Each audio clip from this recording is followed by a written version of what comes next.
In 2020, four friends decided to listen to every one of the greatest 500 albums as decided by Rolling Stone magazine. This resulted in a text chain that celebrated the music, excoriated the order, and led us to making this podcast.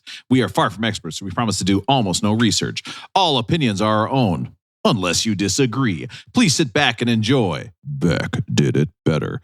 We are all the way up to album 99, okay? It blows my mind. And this from 2012, this is Red by Taylor Swift. Nice. I'll tell you what, guys. Let's not mess around. Okay, we don't have much time. We're doing a double record tonight. Matt's on a battery only computer, so we have to go quickly. Okay, this is quick. We gotta go. Conveniently, he's like, oh, I can't do the extension cord. I don't have a cord, so I can't. He's raw dogging this episode. By the third bad Rob joke of tonight, Matt's going to be claiming batteries running breaking low. I can't hear you. What's up, everybody? Welcome to K-Rob. Listen, I got a message from Beck Did It Better. It just says, sorry about that last episode. I remember when we made a show the first time, thinking we'll come up with better jokes, we'll be fine. Now it has been a couple years, and it seems like we made a huge mistake. Every week we hope we'll find our groove, oh yeah, but we never seem to improve, uh-oh. But that all will change with today. I say we guarantee that we are funny. Ooh, yes. Yes. Oh. We were a little off last time, but oh no. This time I'm telling you, we're really due. We guarantee tonight will be better. We will try to be somewhat clever. I will listen to the guys, and they said that they will listen to me. Tonight you will truly see Beck can do it better. Yes. So yes. I love it. It's not that hard to be Taylor Swift, it turns out. That sounded exactly like Taylor Swift. That was crazy. Taylor Swift takes off a mask and it's me. Ooh. And then I take off my mask. And my skin looks great because it was a mud mask. Beck did it better. Listen, we are talking about Taylor Swift's Red. Let's not mess around. Let's get right into it. I've got three guys here to help me break down a little known album by a little known artist. I've got Russell in Minnesota. Russell, how are you doing? Rob, you go podcast with Matt, podcast with Aaron, podcast with me, but we are never, ever, ever, ever getting downloads together. Like, ever. I was going to make a song about how we're never, ever going to get better. And then I realized that's what our next episode song also is about. And I was like, well, I can't do like two songs in a row where we just how bad we are. I've got Matt in Minneapolis. Matt, how are you doing? Great, Rob. Again, new me, new Matt. We're going to bring the energy in this section here. Yeah. So I'm just going to say it feels like a perfect night to dress up like some aging millennials who are talking about Taylor Swift. Yes. Yeah, let's do it. We're perfect for this job. Let's do it. Hey, Matt, don't you feel like you're 42? I'm 42. Isn't it 42? I only feel like I'm 41. Guys are old. I'm trying to match that energy. I don't know if I can do it. That's too hard. I mean, that was you're fired up. And I've got Aaron out in California. Aaron, congratulations on your new job, the head of the North Korean golf tour. So great job on that. I just wanted to say congratulations. I think it's a great idea. Aaron in Oaktown, how you doing? Appreciate that. Rob, before you, I only did podcasts with self-indulgent takers. Let's talk about Taylor Swift Red. Well, good thing I'm not one of those. Before you. It's not self-indulgent if you're eating like hot dogs. That's not self-indulgent. The hot dogs aren't part of me. Okay? Self-indulgent hot dogs. So that sounds so good. Listen, no more messing around. Okay? Matt's computer is going to die at any second. We've got to get to the voice. 92%. We're at 92%. We simply don't have enough time. We're on a clock here. We can edit that out, though. Won't leave me alone. It's about our listeners, right? Hi, guys. This is Patty. I'm Matt's mother-in-law. I'm sorry for my froggy voice. Favorite I have a mother-in-law. question that goes way back to your beginning because I didn't listen to the beginning of the podcast. Go back and listen to it. And I'm wondering about Beck. I know who he is, but I don't know why you guys are obsessed with him or who is obsessed with him or who started wanting to talk about Beck. So that's my question. I also want to say that we're really proud of Matt because he ran Grandma's and finished yesterday. Hey! All of us who love him are proud of him. We're proud of him Matt. too. Bye-bye. Yeah. Oh, man, So proud. that's super sweet. And we also, you know what, Patty? We're also all doing stuff. Okay. We're all doing stuff. So actually do your research. Maybe go back and listen to some episodes and you'll figure out why. But we all did stuff. But I can't be too hard on Patty. Matt, I drove a marathon today if you count it both ways. yeah, I got my gas at a Marathon gas station. I think that counts. It's not a big deal. Russ, why are we called Beck Did It Better again? I think it's good to hit the refresh every once in a while. You know what? I would tell people to go back and listen to episode 0 because we talked about where the name came from and why we call the podcast Beck Did It Better. But it turns out that all of the podcast sites only take 100 episodes now. So every time we do an episode, one of our earlier episodes drops off. So nobody can ever go out and listen to episode 0 and find out. So we'll have to tell them real quick. My recollection is we started listening to the top 500 list. You started it. Give yourself credit. You're the one who said, I'm going to listen to all 500 albums. So I want to start listening to all 500 albums. I'm not a huge music fan or anything. I thought it would be a fun quest. And I got a handful of albums in and I texted a large group text message and I said, you know what? A lot of these albums are great. And was listening to a Beatles album and I said, this is a great album and everything. But I think when it comes to really strange songs, Beck does it better than the Beatles. And everyone just lost their shit. They called me an idiot saying Beck's better than the Beatles. And that's not what I meant. What I meant is he does certain things better than other great artists. So we thought that would be a cool way to approach the podcast. Is that about right? I think that's it, right? That sounds right. And so we knew nothing about Beck. Russ you were not a huge Beck fan, right? Like it's no. I've probably got one of his CDs and have listened to another one on a car ride. So we just randomly said, we bet Beck would do these songs better. And it turns out Beck has made 1 bazillion songs that fits almost every album on this list. He's got a lot of good ones, doesn't he? We are so lucky we picked Beck as an artist. What I was going to ask is, Matt, you said you were going to start listening to new artists because you're through all 500 albums now. Have you mentioned you might start listening to Beck's catalog? Have you started doing that yet or not?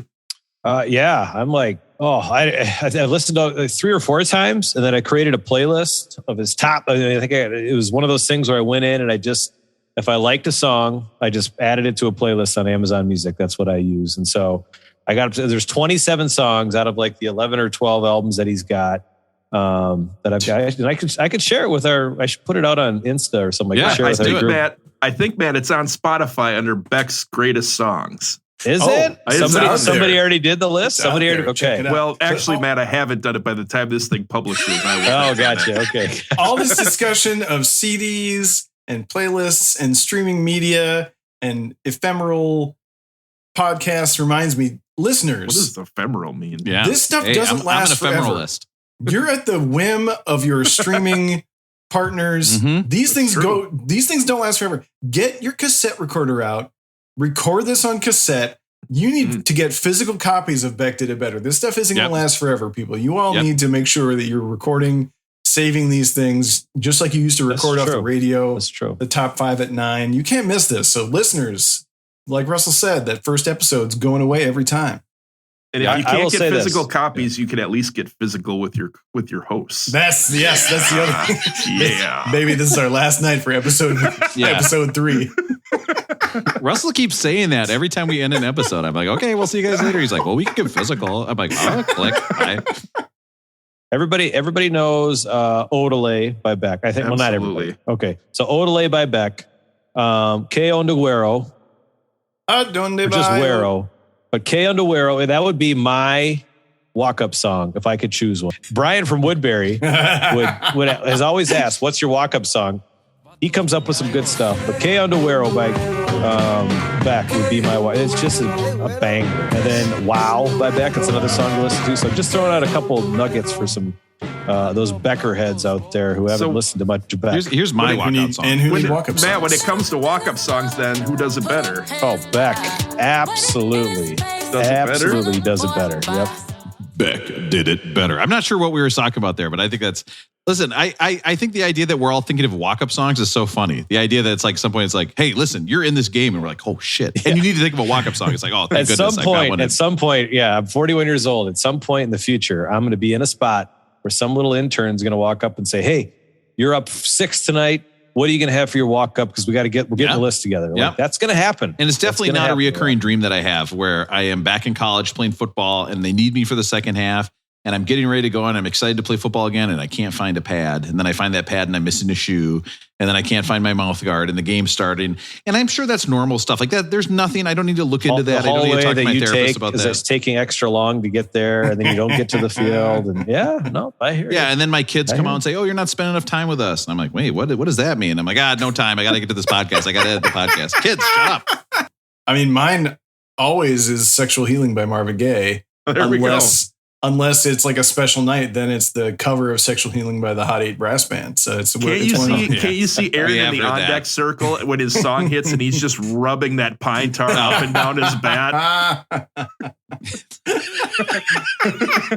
Rob, if the Beckerheads want to call in and give us their walk-up song and see if it can be Beck did it better, how do they get a hold of the Beck 802-277-BECK. Call or text. We all know my walk-up song, by the way. You hear this coming, I'm walking up, and you're like, wow, that's one hot teacher. Because I teach you guys, I'm a teacher to you guys, right? I teach you guys about life, liberty, the pursuit of happiness. And we all think you're super hot. It's like what we talk about when you hang up after the podcast. You know, if you're hiding in a bathroom, you got to hold your breath so they don't hear you. You know, stuff like that. We talk, and I think that's something we edited out of the last episode. But we're always learning. That's our key. We're lifelong learners on this podcast. Rob, my favorite thing when you used to play softball, you would come up to that walk-up song. You would always get in a hot box for teaching. Now you're talking. Now you're. Sharks, I've got something I want to talk to you about. What was your guys' style? Did you guys play hot box when you were a kid where you'd throw the ball back and forth and everyone would run and you'd try to run from a base? Were you one who would stand on the base the whole time? Or were you one who would like run out and stand in the middle and kind of try to taunt them to come get you? What was your Russell, style? I'm not going to lie. When you said hot box, I thought you meant smoking weed in an enclosed area. So you I agree with that. Yeah. Also, Russell's really bringing it on this episode. That's interesting. We called it pickle. We didn't call it hot box. And I was always the daring pickle guy. Like I like to get out there and see what I could make happen. Yeah, and that's why you have that nickname now. That's why your Zoom name on the Zoom says Daring Pickle Guy. Yeah. I grew up in a neighborhood where I was by far the oldest child. And so I, again, talked about this. Was a god at every sport. Baseball, crushing it. Fastest one in the neighborhood. Because I was like literally 5 years older than everybody else. Blocking shots like crazy. On our basketball hoop that only went up to 8 feet. So I was convinced my whole life that I could just dunk on a basketball hoop. Like how awesome I was. Turns out when you get out to actual basketball and people start dribbling with their left hands, you're absolutely screwed. When I saw somebody dribble with their left hand for the first time, I was like, what the fuck? How can you even do that? Like I can barely dribble with my right hand. Rolling going. Rosie, how's it going with you? It's going pretty well. It's been a good day, although it's warm again. And I'm now, as we've discussed, I'm now podcasting from the kitchen. And it's 82 in the house. And I'm realizing that maybe tonight was not the best night to make halibut for dinner. So it's pretty. Milk was a poor choice. Oh, God. It's going to be a long night here in this smelly fish kitchen. But I'm happy to be here with you guys. It smells like my bed when I wake up. You stick your head under the covers. That's what it smells like. It's just like you've been hotboxing a halibut down there. On the scale of whitefish, where does halibut fall for you, Rosie? It falls. Alaskan halibut is at the top, I would say. California halibut is my favorite eaten raw, but the kid doesn't do rough. Yeah, raw. Like California halibut as sashimi is like perfect. But there used to be this place called Just for the Halibut, and it was on 60th in Portland. The Richfield halibut. It's one of the best places for halibut, right? It was awesome. Yes. And I don't think there's anything better than halibut. It's just a good thick chunk of halibut. That's some good fish, Rosie. You're right. That's the Alaska stuff. That's the real fatty stuff. The California stuff's a little leaner. So you got to be careful how you cook it. But you're right, Matt. Did they do it fried or grilled or what? You got to choose? They fried that up. Oh, like fish and chips, halibut? You used to have, they come out to eat it. You have milk or water, whatever, in like the old glass jar, the ball jars. Oh, and stuff that's like amazing. What is this? This Little House on the Prairie? Like, what are you talking about? Does this place still exist? Yep. No. A jar of milk with halibut? It's not like an architecture building or something. It's a restaurant that's only serving white food. It's like, you can have a side of ranch. What else could you have? You could have uncooked potatoes. Tartar sauce. What's some other delicious white food? Whipped cream. Ugh. I kind of figured, Matt. I'm kind of surprised you're a fish guy, Matt. I thought maybe you would stray away from fish. Absolutely. Well, you know what I do every time we go to Vegas, right? With or without you. Oh, that's true. Okay. You do eat crab legs. Yeah, it's true. You do take a belt and... Oh, wait, what? Oh, yeah, the crab legs. That's what I meant. Why does it smell like halibut in our room here? I know. It's a hot box going in that room, gets it nice and hot in there. Guys, I'm a big seafood guy. Well, did I tell you guys I'm on a seafood diet? I only eat food that was grown in the sea. Interesting. Yeah. Halibut. Aaron is passing out in his house that smells like I'll talk halibut anytime. No, I'm glad to hear your So thoughts, how did you cook it then? Toaster oven, man. Like the fish in the toaster oven. That is the bomb. It's easy. Just set that and just like you cannot toast. You're making fish in a toaster. What the hell is a toaster oven? Yeah, man. You just you set that thing on 400. Eric Repair, the famous chef from Le Bernardin Russell knows who Eric Repair is, the Ripper. He has a good recipe for broiling halibut in the toaster oven, but I've never been able to get that one right. Like it never turns out right. So Aaron, you have to put it in the hot box. You guys didn't know we were going to pull out Russell's Eric Repair. I don't think that was a very good French impression. Maybe it was really good, Russell. It was so good. Oh my God, it was so good. His memoir is actually called 32 Yolks, it's a good read. He's a super cool guy. 32 yolks. That's more yolks than usually show up on one of these podcasts. I mean, I'm trying to tell these yolks, but it's tough. We talk a lot about like celebrity chefs. What would be your guys like? Do you think it would be cool to be a celebrity chef? Yeah, of course it'd be fucking cool to be a celebrity chef. What are you talking about? But you still have to like work super late hours all the time. You got to work till midnight every night, right? I wouldn't like that at all. Oh no, what's my family going to do? Who cares? I'm a celebrity chef. I'm at work making delicious food. I mean, if you're a celebrity chef who doesn't have to actually work in a kitchen anymore, like that would be cool. But yeah, if you still got to like do the work, that's hard work, man. Have you seen like that Salt Bay guy? Have you seen him? Yeah, he's like an internet sensation. Where he comes out and he puts the salt in everything, and you can go in his restaurant has like a $300 hamburger where he comes out and he does the salt thing and then he puts like gold on it. That's what I would be. I would be like an Instagram restaurant. You would be all about presentation. I'd be putting gold flecks on everything and melting cheese, and there'd be so many pictures of me in this restaurant and melting cheese. Oh, that's it, just all of it. And like, I'd have tortilla chips. I'd throw that stuff in the microwave. It'd be melting, and people would just be going nuts for it. I think these celebrity chefs really. I mean, I think they're so good because they have the passion for it. I mean, that's what makes them good at what they do. So a lot of times they're still cooking, anyways. You know, Gavin Kaysen was on K-Fan a couple mornings ago because he's opening up a new restaurant or something like that. Stable is his old one, but he's got a new one coming, right? Right, down in there's a new building and in the hotel Four Seasons or whatever it is. But he was talking about how he just loves to make food. You know, that's his thing. He can't shoot a hockey puck and he can't shoot a basketball, things like that, but he can make food. And so he was with his kid, and they were in a hockey tournament down in Austin, and they had like this time. And so they were going to order a bunch of pizzas, and they're like, okay, we got an hour and a half before the pizzas get here. And so he just basically said, fuck this, went over to the grocery store, grabbed a bunch of stuff, made this huge charcuterie plate for everybody. And that's what you do when you're a celebrity chef, is if you're on the, whatever Bantam B or whatever team he's on, and you've got a celebrity chef, you just instantly get the best food ever. Just imagine Big Rob's House of Ribs. You go in, and it's just a picture of me standing there, big smile. He's cooking ribs. And I've got a big thing of ribs, and I'm like, damn, you're at Big Rob's House of Ribs, right? And you just walk in, and there's pictures of me, and there's gold flecks everywhere, and there's somehow still melted cheese everywhere. What a great restaurant. Rob, how do you think my online dating life would have gone differently if I were a celebrity chef the whole time? Oh, my God. Can you imagine? What that would be like? It's like, oh, where are we going to go to a date? Oh, my restaurant?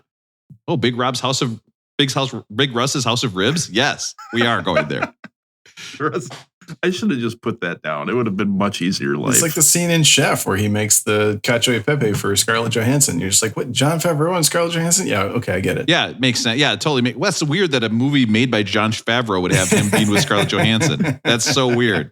Aaron, can we not go one episode where you don't bring up that god dang frittata that you keep talking about in every episode of the podcast? The one from Big Night? I think about that anytime I make eggs. I'm always, that was anytime that Stanley I make Tucci eggs, movie. I know I'm what we're thinking about trying to be Stanley Tucci. Every time, if I get in the kitchen, I'm making eggs, I'm trying to channel Stanley Tucci and Big Night every time. I know that being a chef would suck. I know the hours would suck. I just think it would be so great just to be like, hey, look at this. I made this huge burger. And everybody's like, wow, it's really good. And you're like, yeah, great. I mean, really big. Like I don't do anything in my life ever where people go, wow, that was really good. Thank you so much. Like I don't create anything. I don't make anything. Rob's idea of being a celebrity chef is melting cheese, making ribs, and making a big Gold burger. Flex. Yeah. Oh, I'm sorry. I'm not putting halibut in a fucking microwave or whatever you're doing. Yeah, the halibut goes in the toaster oven. Anyway, for everyone out there who's trying to figure out how to cook your halibut in a toaster oven, I have found that roasting it on 400 on some parchment. We just got -5 emails to the account somehow. I don't know how that's possible. It doesn't make sense. Is the best way to do it. And I got some good lemon pepper from the Oaktown Spice Shop. Shout out the Oaktown Spice Shop. That guy's probably not listening to the podcast yet. But it was delicious. Very good dinner. But now I'm smelling it, reliving it. What is at the Oaktown Spice Shop? This place, it's just a whole shop of spices. It's incredible. Can you like open them up and smell them? No, you can't do that, right? You can. Yeah, sure. Yeah, because you can either buy a glass jar or they sell plastic bags that are the exact size of the glass jar for refilling your glass jar. I would not put plastic bags on my food. That's one guarantee you can get at Big Rob's House of Ribs. Not many plastic bags on your food. And it's all organized by category. It's beautiful. It's a wonderful place. It's locally owned. Yeah, man. Is this guy, I could just picture a guy who opens a spice shop, right? Yeah. This guy is pissed when marijuana got legalized in California. Because out of the back of his shop, he was that's where he was making all of his money. Right. Actually, one of the spices I bought is called Grand Lake Shake. And so it's called Grand Lake Shake. You buy it in a little baggie. But it's actually great it kind of smells like chicken soup, but it's great you can mix it in Greek yogurt and make a veggie dip. I'll do this all night. If you guys don't want to talk about music, I'll talk about fucking veggie dip and spices if you want to go. Halibut. Yeah, nobody said it. Nobody said yes to that. So here's the thing is that I think if I had a spice shop in my town growing up, I would have called and said, hey, seriously, can you unscramble this channel? Like I just for like 5-10 minutes, just unscramble it. I can see a little... Is that an areola? Or is that the guy's shoe? I can't tell, but ooh. Every 3 seconds it comes into view. Look at that. Definitely didn't mess me up like in a weird way where it's.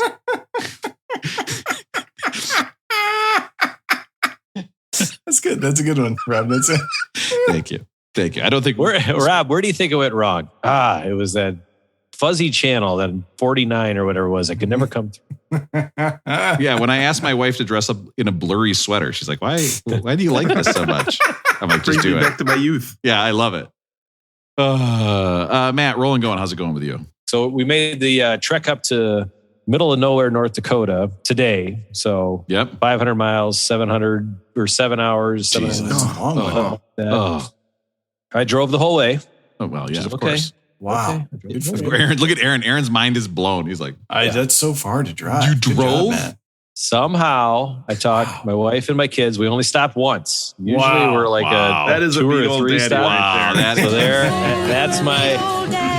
that is my win for the day. Is that we only made one stop. We made it 7:10 instead of doing 2 or 3 stops and making it like 7:45. So you know what, man? I'm with you. When I road trip, I'm all about no stops. You just drive through and you keep it going. There's no reason to add like an extra 20 minutes for some random gas station if you don't need to. Dad, I'm thirsty. Can I have some water? Absolutely not. No. You absolutely cannot. Forget about it. Well, to Sarah's credit, I mean, she packs lunches and snacks and everything. I mean, like we're well equipped for the kids when they start asking for stuff like this. They've got so much halibut. They've got so much halibut in the car. It's crazy. Yeah. I think I was saved, Rob.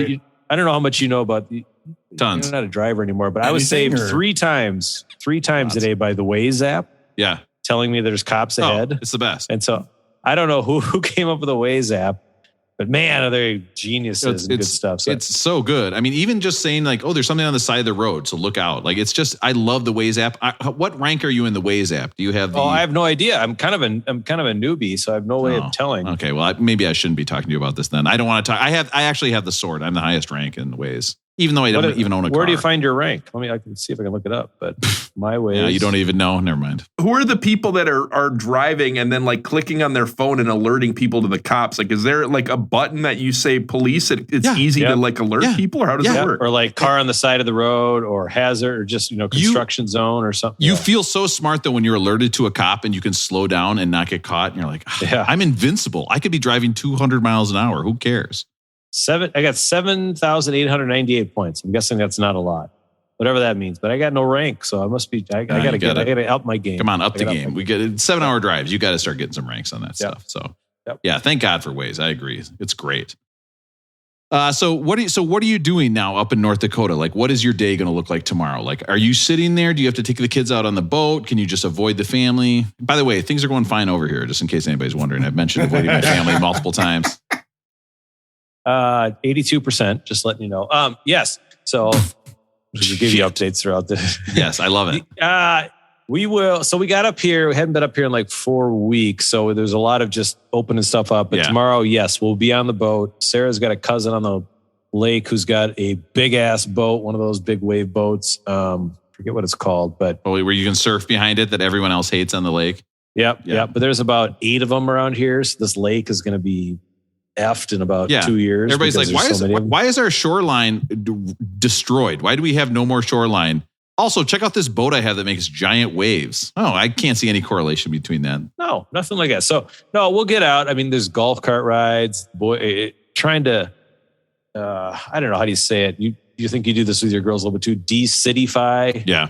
Get them just to be able to run around in the country a little bit without, like, hey, they can go anywhere around here and there's not a threat of anything and stuff like that. So just to get them to be a little bit more free, I guess, stuff like that. So a lot of exploring, a lot of boat time, a lot of just sitting around doing nothing. Yeah. So, you know what I do is I get them a nice iPad game about going outside. So then they can really experience what going outside is. They love it.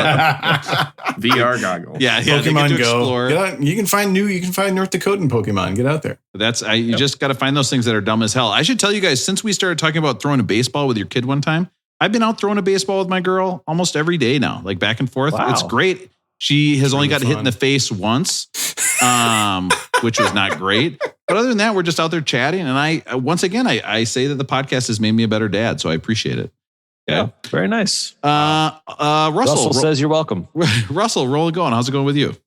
Rolling going. Things are going well. We had talked about live music a few weeks back, and you guys had talked about the Turf Club, that the Turf Club was one of your favorite concert venues. Is that right? Yeah. And again, live music, I just think it's so great. It's like the lightning crashes and a new mother cries. That joke will forever be funny to me. To the floor. You know what? Tonight I was gonna do a top 5 list about my favorite placenta songs, and that one was not on it. Yeah, didn't make the cut. Yeah, there was one Beck Did It Better song about the placenta that was on the list that bumped it out, so it technically probably could have made it. But I told you guys know my famous placenta story. I've told you that story, right? Where I don't know. Jenny and I have a baby, okay, and kind of equal work. We each did our part. And this baby comes out. And so we have my sisters want first baby in the family. My sisters want a picture. So I take a picture of the placenta, which I remember being in a coffee can, but that can't be right. They can't keep the placenta in a coffee can. So I take a picture of the placenta and then send that to my sisters. So funny. It made me laugh so hard because they're like, oh God. Oh. And I did it for the second kid too. Not as funny when my younger sister had her kid. And then I said, oh, please send a picture. And there's a picture of the placenta. And I was like, actually, this is really wrong. So normal stuff going on in the Robb family. Don't worry about it. I don't remember where the placenta went in that moment. That's wild. Oh, you see the spice store guy? Oh, good. Oh, no. So I actually went there a few weeks ago. A few weeks ago, it was Paul McCartney's 80th birthday. And so to celebrate that, they did a celebration of Paul McCartney where they essentially, you bought tickets to this, you go to the Turf Club. It's kind of like a dive bar type place, I would say. They've got seats at the bar. They got tables and everything. Where are the lights on? I don't know what that means, man. Oh. What do you mean with the lights on?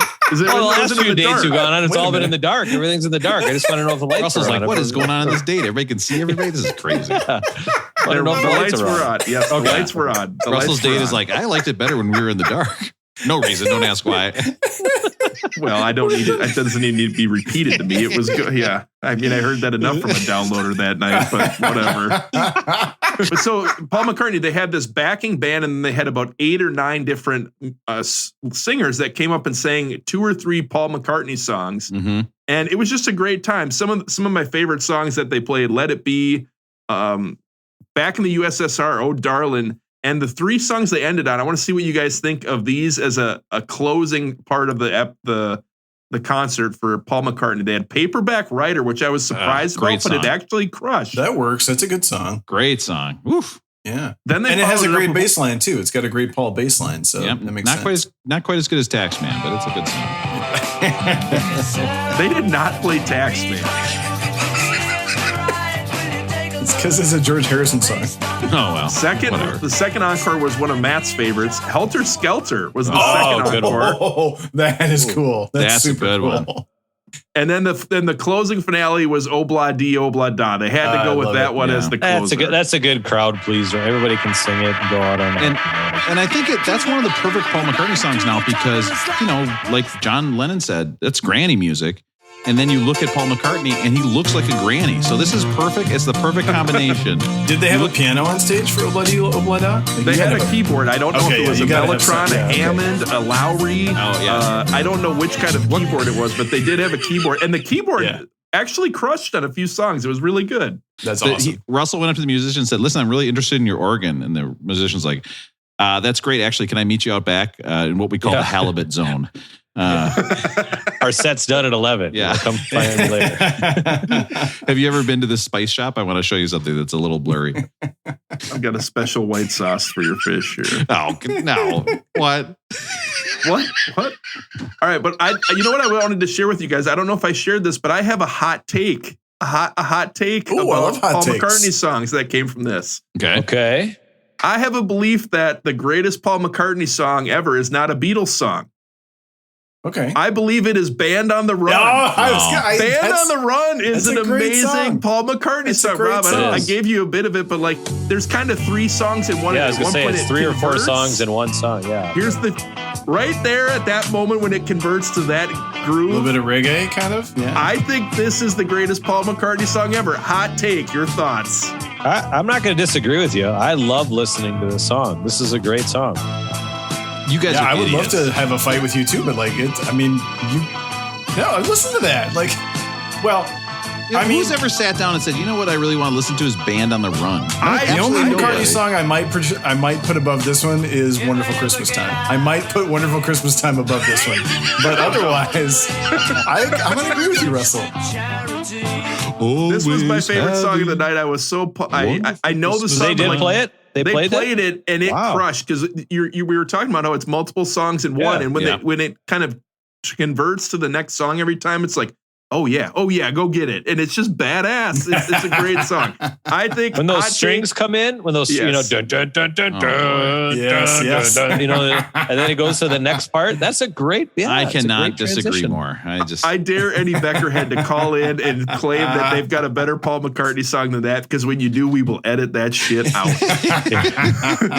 But I wanted to share a few of my experiences at the Turf Club, if I could, other than music. And the first one was, we got to get back to the singer on stage. Remember how I talked when I was in Nashville when the lead singer leaves the stage during a concert? Yeah. I understand now why. Because when a lead singer stands up on the stage and isn't singing and doesn't have an instrument, they got nothing to do. And they stand there and it is the most awkward thing ever. And there was one lead singer who stood up there during the bass player song where the bass player came and sang. And it was a disaster. So now I'm starting to get what you guys were saying, why they had to go with the ladies in Nashville. They're giving the musicians, they're giving them the stage, right? I mean, rightfully so for a lot of the times. They need to be in the forefront. Russ thinks if you're the singer, you got to go up back to the Halibut hot box back in the back and meet somebody for the Spice Channel. You can't look at that dude's organ. I do love the idea though of Russ at a concert watching the music and listening to music and everybody else is having a great time. And Russell's thought is like, oh, the lead singer's up there. This is really stressful. This is really stressing me out. Everybody's like, what are you talking about? It's not a thought. It's like my phone is out and it's going in the notepad. Like it's not a thought. It's written down. I'm probably the only one taking notes on concerts. I got to be the only one in the Turf Club taking notes. He's at the dark Paul McCartney tribute, and all you've seen is a bright light that says lead singer awkwardly standing there. He's doing a voice text to it. This lead singer is acting weird. Lead singer. He's got that one emoji that's like, oh. Yeah, exactly. The other thing I was going to ask, and I think maybe Aaron could respond to this because Aaron's a bar sitter. When you go to a concert and it's at a bar, if you can find the perfect spot at the bar where you're at like the corner where you and your downloader can turn and both see it, be at the bar and get drinks whenever you need them. Is there anything better than being at a concert when you can get a drink whenever you want with no line? And sitting down? Yes. I mean, no. And then the only problem with that bar is if it's crowded enough. I mean, everybody is walking by you, and there's constantly and the brushing and all that's the only the traffic going by you at that bar is the only issue. Otherwise, you are absolutely right. Sitting there, and that's a huge bar too, right? And it's a great long old bar, bar. And it's long, huge, big taps, all that stuff. So it's great. You are correct, Russell. Did you get seat at the bar? I sit at the corner of the bar. It was a great seat, but perfect. if you go with a friend to the bar to watch the concert, another McCartney fan. How would you describe this friend? A McCartney fan. Is there anything? A McCartney fan. There's nothing else. No. There's no other descriptors. No. Someone who had a great idea to go see a Paul McCartney concert. Gotcha. So I ran to the bathroom and I came back and this McCartney fan was looking at, because they had been sitting in a different seat, kind of closer, a little bit closer on the other side of the corner of the bar. And I came back from the bathroom and they were not looking very happy at that point. And they said it's because people were started kind of filtering in, Matt, and they could no longer see. Yeah. And so because the McCartney fan wasn't as tall as I am, because I'm a very tall man. We know that. And so this McCartney fan that I was with insisted that we move to the middle of the bar, and immediately I was like, "Oh no, we have the best spot ever, and now we have to move because now you're rubbing ointment on your neck because you're cranking to the side every." Let me guess, because this sounds like somebody that I know. Where you can see perfectly, they can't see that great. So you have to move where now you're behind a million people, can't see anything, but they can see because now they can be right up against the fence or whatever. And so for them, it's good. And for you, it's actually a huge waste of 2 hours. But if you say anything, you sound like an absolute psychopath. So you have to just sit there and stew. And we actually had great seats. It was a great time at the concert with the McCartney fan. Yeah.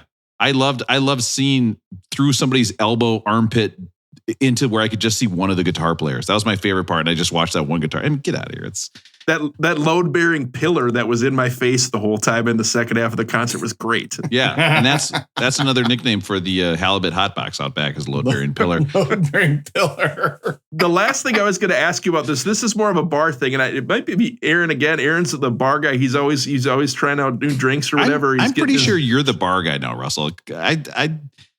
Aaron, when's the last time you've been inside of a bar? That's true. I went inside on Father's Day to order after I went paddleboarding. We talked about that, but yeah, I've not been sitting inside bars for a long time. Russell's definitely far more up to date on bars than I am right now.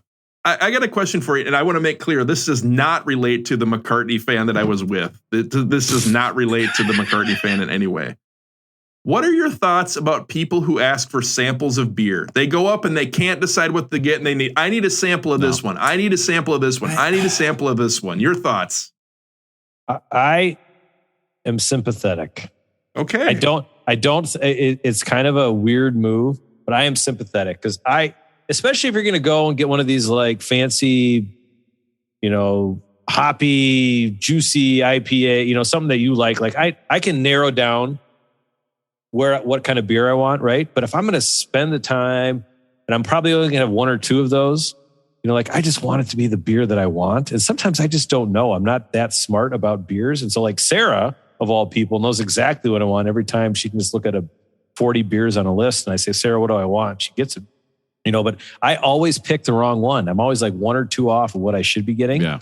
So I wish, but then I'm not the one who I don't have the balls to ask, can I sample that please? Because I know where you're going here. Like it's kind of a weird move, but I am sympathetic and I wish I would do that so that I would just enjoy that pint that I got instead of sometimes it's just like, this is not what I wanted, but I'll gut it and try another Sometimes one. the coolest thing is actually having your wife do a lot of work for you. That's actually a really cool thing. That is. I mean, right. This all sounds fantastic. Yeah. I'm not at all against sampling beers. I think if the bartender, especially, if it's getting busy and you're asking for 5 samples, okay, maybe that's not great. If it's not busy and the bartender's willing to indulge, I think that's great. I personally, for me, a sample size beer is 16 ounces. I don't actually know. I don't actually know if I like a beer until I've had a whole beer. So for me, like if I order a sample, I feel pressure to like, did I like that when I just tasted it? I don't know. Like, I don't actually know if I like a beer until I've sat with the whole thing. So for me, buying a beer, always a sunk cost. If I didn't like it by the time I get to the bottom, then lesson learned, I go to the next one. Russell, I'm enraged when somebody asks for samples at an ice cream parlor. I think samples have no place in society. I'm like, just fucking order it and deal with it. It's a gamble. Like, that's the fun part. Oh, I'm going to taste what the lemon sherbet. What do you think the lemon sherbet tastes like? Huh? Oh, you're going to try and they'll try like chocolate. And I'm like, what the fuck do you think it tastes like? Get the fuck out of here with these sample shit. See, so you could, at ice cream shops, you can see it. Like if I could see what the beer looked like, I would know what beer was. So like Rosie, I know exactly within. Okay. I know within that's 2 or 3 visually. Yeah. I'm a visual guy. Guy. Don't say it like that. That's why you ask if the lights are on or not. That's why. So I get it with ice cream. Like you can see what it is. You can see what the ice cream is. Like the beer. Like sometimes I'm like, it comes out. The bartenders hand it to you, or the waitress bring it to you, or waiter, whoever. Like, God dang, that's not going to be what I want, kind of a thing. And so, no. Well, that's because beer names are all fucked up now too. Like the name doesn't tell you what it is. That's part of the problem. Well, I have some beer stress because my rolling going coming out here, and I'll talk about it later. But I'm going to Ireland in a couple of days, and I know you guys know I don't drink beer at all, but we are going. I am a science guy, so I love talking about fermentation and going to breweries. So we are going to the Guinness. Nice. Awesome. Have to do it. Yeah, I have to do it. We get 2 free glasses of Guinness. And she's like, what are we going to do? We'll just have to ask for soda. And I said, absolutely not. I will not do that. You and I are going to drink 2 Guinnesses each. And that's just the way it is. And we're going to deal with it. Like we're going to be grown-ups. It's like our kids. It's like, yo, you're going to finish those Guinnesses. Okay. You don't get any. You can have one. Rob, you can have one. It's okay to have one. Guess what? I'm going to have 2, man. I'll show you. I know. Do you think you get to see the 2 fat guys on the bicycle and the lady with the super long fingernails at that brewery? Oh my God. Guinness? That's the funniest fucking joke you've ever told. If you go to the Guinness factory and it's the fat guys on the motorcycle. Oh my God. I was looking for the world's fattest guys. It's Waldo. It's Robert Waldo, the tallest man. I was looking for that lady with the super long hair. What the fuck? Meanwhile, I have to drink this thick beer the whole night. What the fuck? Lady's been hula hooping for 18 years. Where's that guy from the podcast who plays the piano solo for 25 straight hours? What the fuck? It warms my heart when the girls bring home the Guinness Book of World Records still from the book fair. I'm like, it's still going. Oh, every year. It's still great. What would be the best? That has to be your present when you go to Ireland. Yeah. You got to bring back the Guinness Book of World Records, right? God, it'd be so Wait, are you going to Ireland without your kids? Yeah, of course. So who watches your kids when you're in Ireland? That's amazing. What? They're kids. Like, it's fine. What are they going to do? They're not driving a car. They're fine. No, they're actually going on a road trip from New York to Minnesota with the in-laws. Oh, nice. So rolling going for you, Rob. What else is going for you other than your trip? So for me, my rolling going is I'm going out to Ireland. And Jenny has informed me that, number one, to Aaron's shock, I will be driving out there because it's too big to kind of walk and there's not the great public transportation. So we actually have to get a car. She informed me that the only car she could get is a stick. And I asked the question. Now, first of all, I can drive a stick. Okay. I'm like fucking Paul Newman out there. I'm drinking so much ranch dressing. But the stick, I realized Ireland, it's a stick. The driver's wheel is on the right-hand side. Yeah. And the stick is on the left. You're shifting with your different hand. Yeah. Oh, that's going to be tough. It's going to be an absolute, and I know what's going to happen. I'm going to be driving on the left-hand side, and the whole time I'm going to be like, stay left, stay left, stay left, stay left, stay left, stay left. And the other person in the car is going to be chatting with me the entire time, telling me maybe stories about work, maybe stories about work that's from the day before. We just don't know what the stories are going to be about.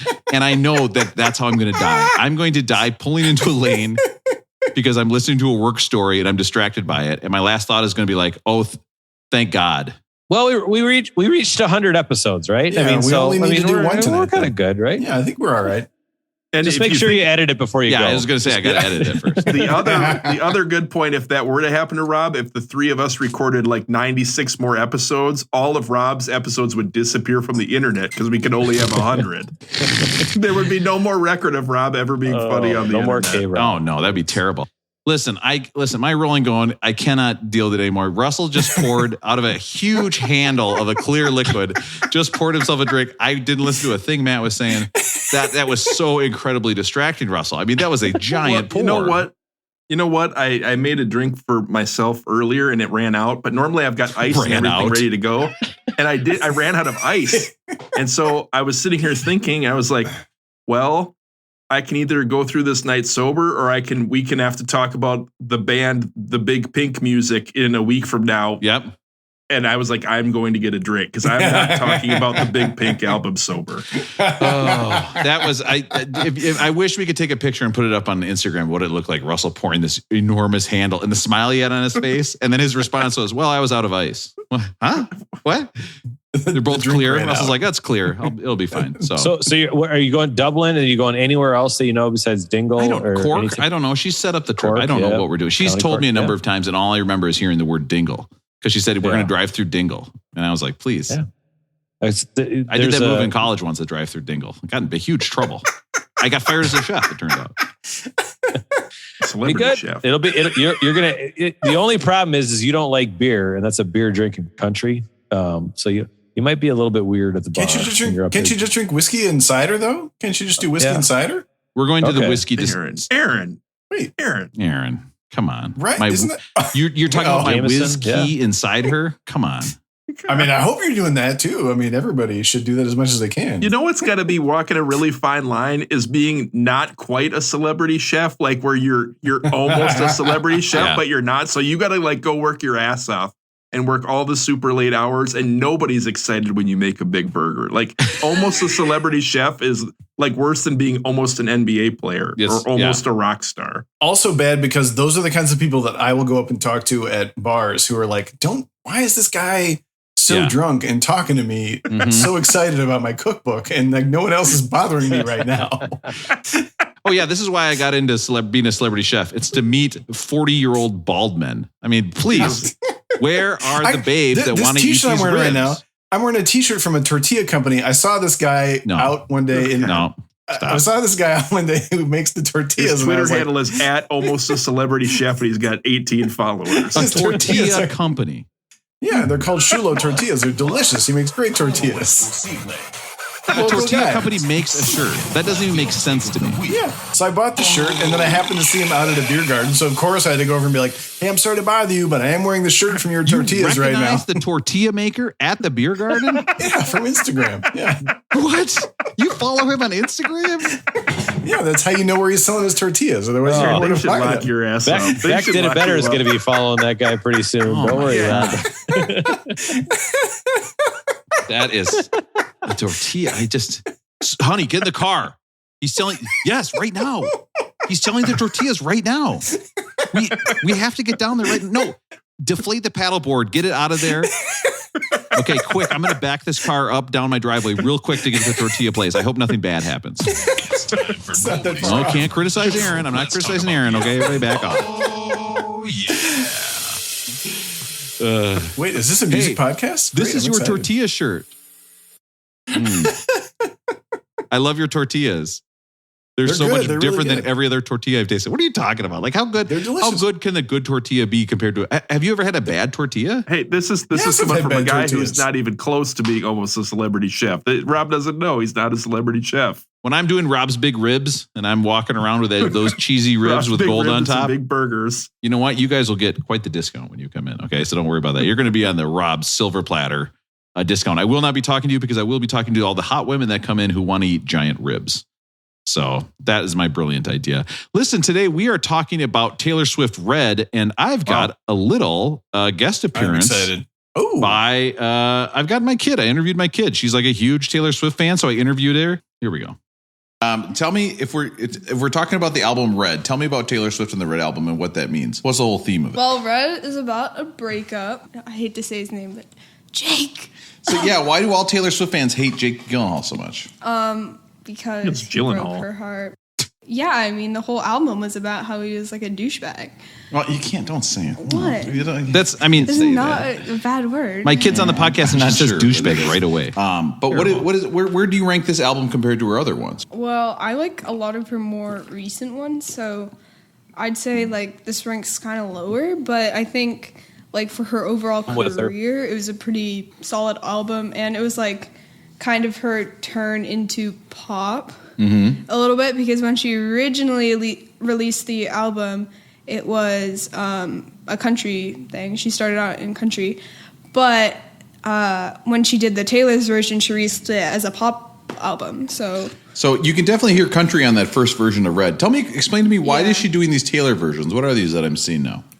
So the Taylor versions are because she tried to buy her like original songs, right? From her rights to her song. Yeah. So she wants to own them, but her old record label refused to give it to her, and then they sold it to a guy who she doesn't like very much, and he's in charge of her songs, and he's like profiting off of them. She was like, well, if I can't buy them back, I'll just re-sing it. And because she was a songwriter, so she could owned the song, but she just didn't own the original recording. It's like on the Grammys, they have Grammy for Best Record, which is like all the recording and everything, and then they have Grammy for Best Song, which is like the songwriting. So she owns the song, but not the record. Teaching these kids. Yeah. But so you're suggesting that people listen to the Taylor's version because then the money's actually going to her. Yeah, she still gets money from the original, but it's just not as much. So why do you think people are so critical when we talk about Taylor Swift and people are so quick to criticize her singing about breakups? Why do you think that is? Aren't all singers singing about breakups at some point? Why are people stereotype, I guess? But I mean, every artist is singing about breakup songs. Like, people don't really say that about Ed Sheeran. True. It's kind of a sexist thing.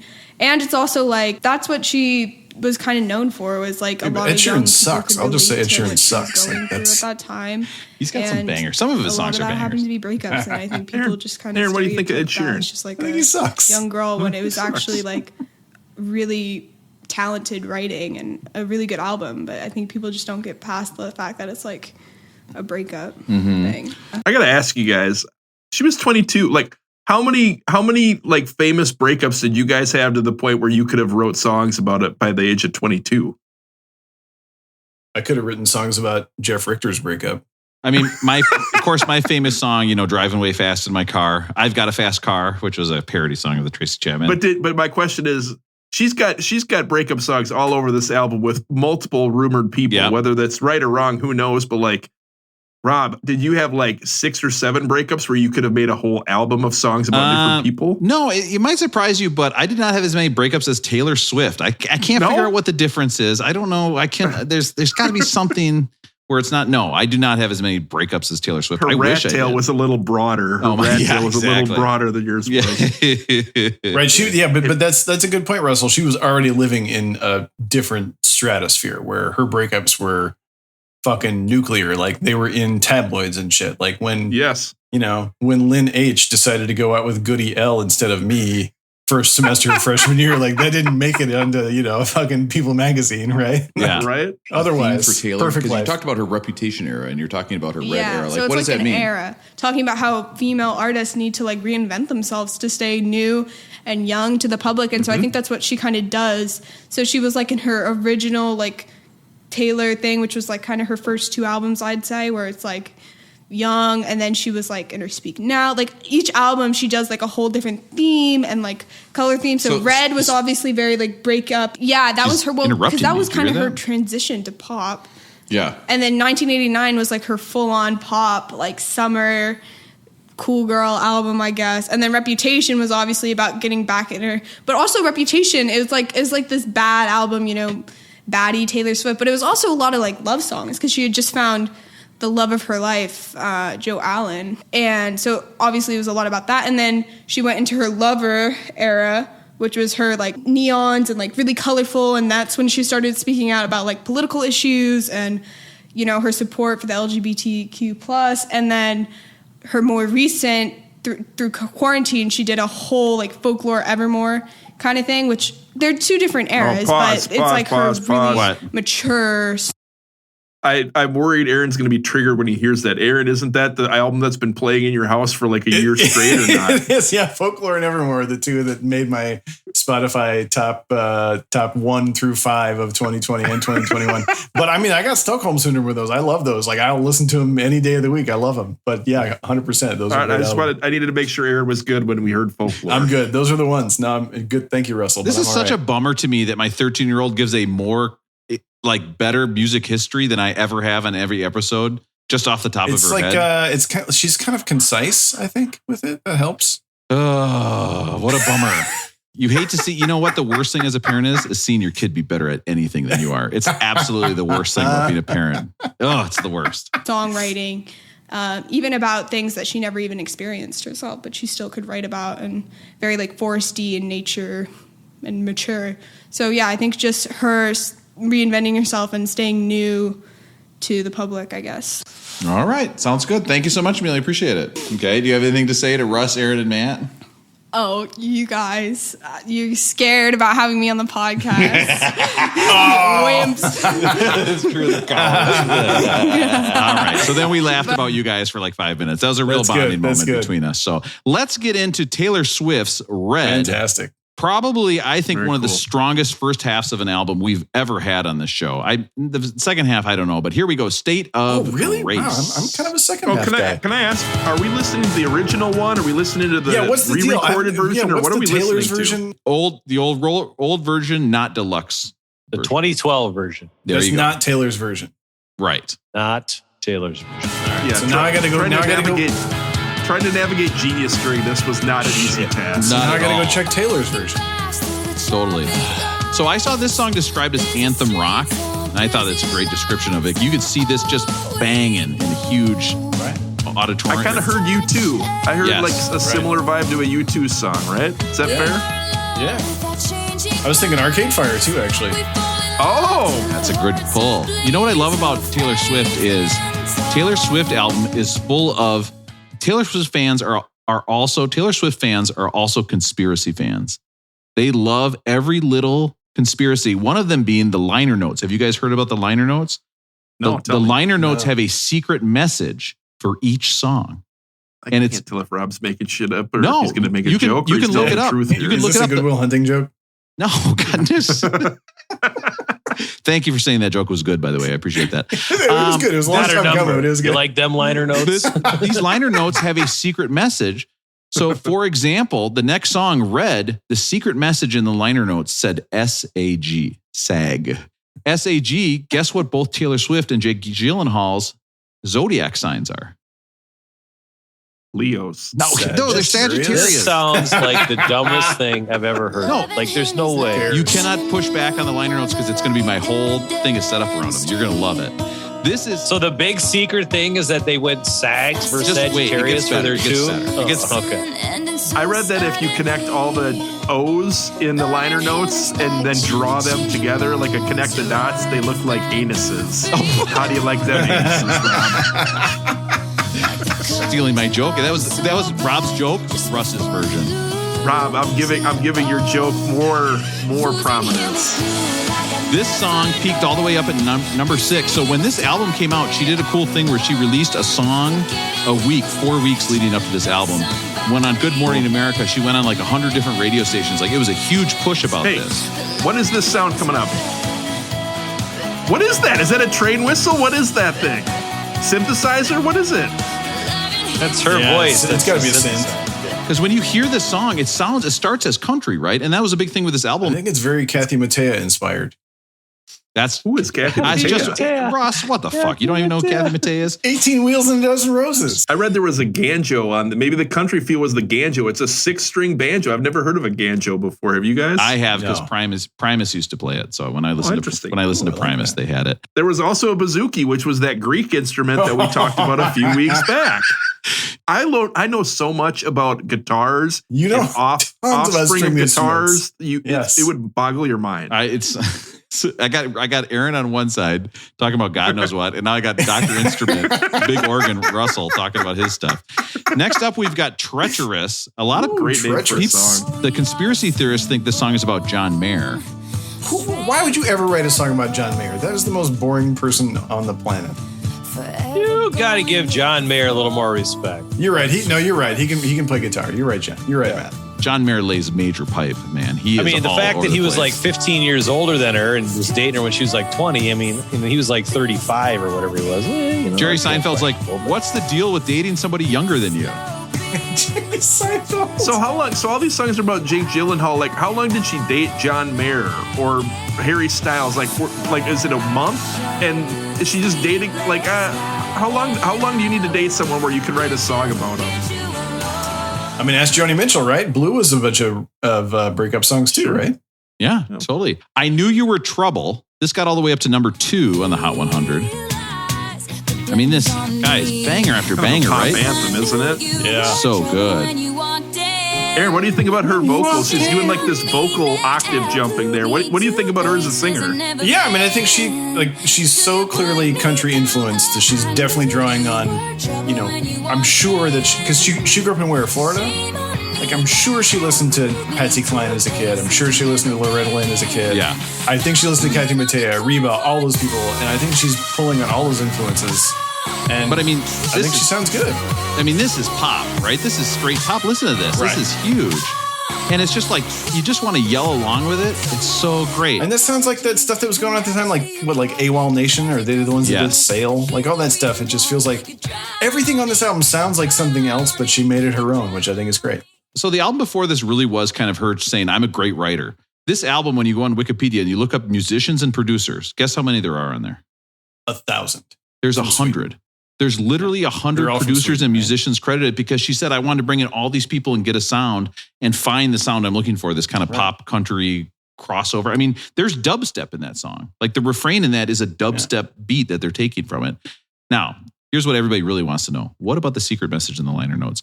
For that one, it says, when you saw me dancing.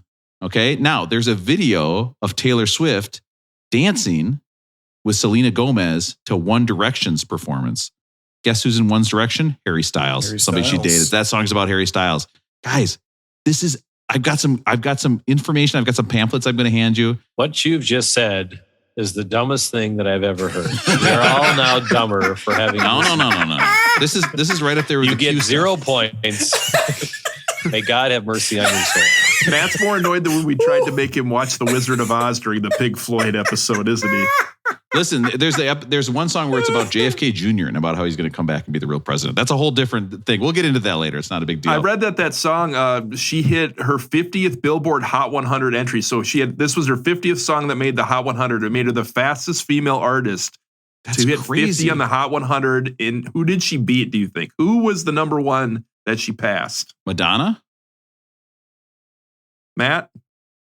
Fastest? Yep. Britney Spears. What do you mean by Aaron, fastest? You got a guess? Fastest by age? I'll go with Whitney Houston then.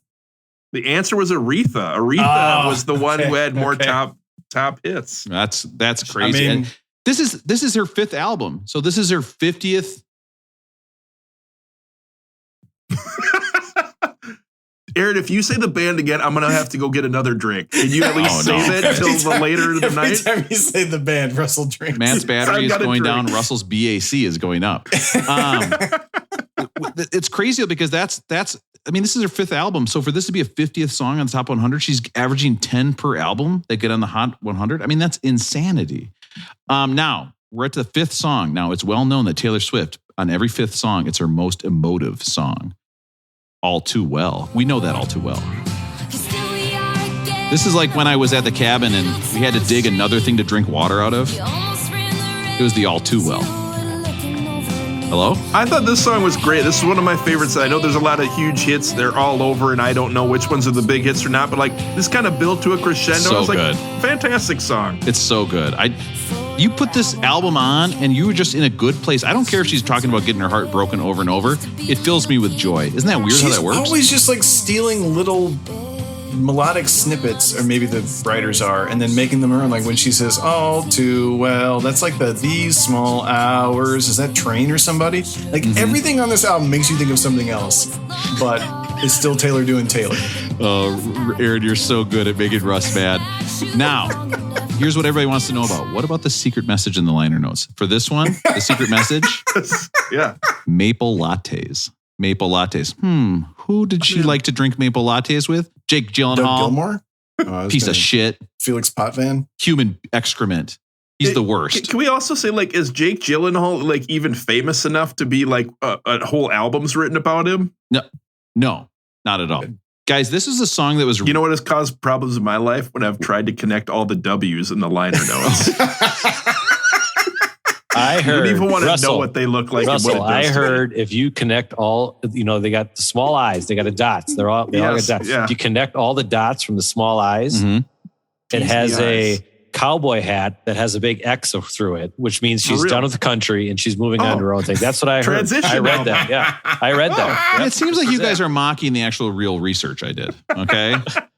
Okay. There's actually a lot of proof Maple for this. lattes means that this is a Jake. I have never been more disappointed that I did not eat a cookie tonight. You said maple lattes, and I made jokes about Doug Gilmore and Felix Potvin, and no one responded. Russell, I hope you're ready to make the notes for this episode with a secret message in it. Okay, we got to see if if our fans can decode it. Yes. Next up, okay, we have probably one of the best songs on the album. I think it's 22, and guess what? She wrote this. Guess which birthday she wrote this on? Her 22nd birthday. 21st. Deuces. What you sitting on, girl? Doves or deuces? I'm torn on this song. Like, it fits great on this album. It kind of is a little change of pace. It's very poppy, but like if this was like this one feels like a one-hit wonder song a little bit, doesn't it? Oh, it could, yeah. It could be like, it could have been, if it was Carly Rae Jepsen, it would have been. Just listen right here. But yes. Listen. I mean, you cannot not sing along with that, no matter what. So if she would have been 22, maybe. Does that mean she was born in 1989? And Matt, you've talked about 1989. What do you think of 1989 versus this album? Way better album, and we'll get to it. We'll get into that at the end of it. She's got problems with that because she can't put out Taylor version of that because she's getting sued over "Shake It Off" being somebody else's song. So she's got to iron that out. What's the difference, Matt? What's the difference between this album and 1989? I think Rob's daughter. What was she saying? She was saying that she was having to adapt. No, was she saying she had to adapt, or what did she say? She had to reinvent herself. Yeah, and I don't think it's so much reinventing herself. I get what she's saying. She's just growing up. I mean, people grow up. She's 22 and it's her fifth album. Like, as a 16-year-old, that's crazy. She's not going to write the mature things that she has written recently. Right? 1989 is just building on everything. It's better. The stuff that Rosie listens to now, I mean, it's better than everything else she's ever done, I think. But it's all because she's just maturing. And guess what, guys? She's not singing to us when she's talking about being 22 and dressing up like hipsters or whatever. Wait a minute. Things like that. So, okay. Do these balls look like somebody who's 22? Do you see how weirdly miscolored they are? They're really, they're very deep. When I turned 22, the biggest decision or the biggest accomplishment of my life was buying a PlayStation 2. 22. When I was 22, I was just going to say, when I was 22, I got my first paycheck for being a teacher. I got my first paycheck. How did it feel? It was $1,000. It gave me no emotion whatsoever. Okay, I do it for the love of the game. But wait. So I got my first paycheck. I immediately went out and bought a 61-inch TV that was so big it had wheels. You had to wheel it. Yes, around. I helped you move it into your apartment. Yeah. At that point, the rent was due. And I was like, wait, what? I got to pay rent like every month? So instead of paying rent, I had a giant TV. That was my experience of being 22. I was like, this is terrible. When I was 22, I spent 9 hours every Sunday in Russell's basement watching NFL football. So I don't know. It's true. It's so good. I met a friend the other day from high school, and we went out, and mostly what we talked about is how our hearing isn't very good when we're in crowds anymore. It was just all about us like getting older. It was one of the most depressing conversations ever. We were like, this bar is good. It's not very loud. We can hear each other. Do they ever say, can you hear it? And you can say, I almost do. That is one of my favorite old man things. Either it's either, they've got great parking there. Let's go there. We can get a good parking spot. Totally. Or, that's a quiet place. That's good. We'll be able to talk here. Which means, hey, nobody goes there. It's not a good spot. Matt, it kicks you right out on the freeway. It's great. Yeah. Awesome. Way to go. So this is a song she wrote after she got dumped, and it affected her so much she got writer's block for 6 months. God, that'd be awesome if you dumped somebody and they're like, I couldn't do anything for 6 months. I'd be like, hell yeah, that's exactly what I wanted to Which hear. at that point is like 5% of her life. 6 months is a long time for a 22-year-old person. It's crazy. You guys know how I take notes? Like when I go out on dates, like I get out my notepad and I take notes for the podcast. Do you think when she goes out on dates, does she write notes like when this guy, when I break up with him in a few weeks, this is what I'm going to sing about or not? That would be bad. So. If you're with Taylor Swift and she starts writing a song, you got to be like, oh shit, this is almost over, man. I'm done. I'm out of here. This is not good. Find a backup.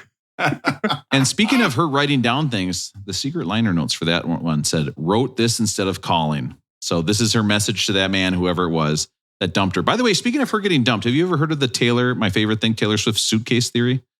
No. You should look it up. There's a 4-year span where nobody ever saw Taylor in public. Nobody ever saw her. Yet they would see her bodyguards. They knew who her bodyguards were. And they would be walking in and out of places. And they would be carrying a giant suitcase. She's in the suitcase. And so the theory is that she was transported for years inside of a suitcase. This is great. And there's also videos of them rolling a giant box under the stage at one of her concerts. And people are convinced Harry Styles was hiding inside. Guys, she's moving around in suitcases. Two people in the suitcase or just one? I think, that's the thing is that what if there was two? I mean, that would be, guys, we want to talk about hotboxing, halibut style. 2 in a suitcase? Oh my God, making love in a suitcase would be so great.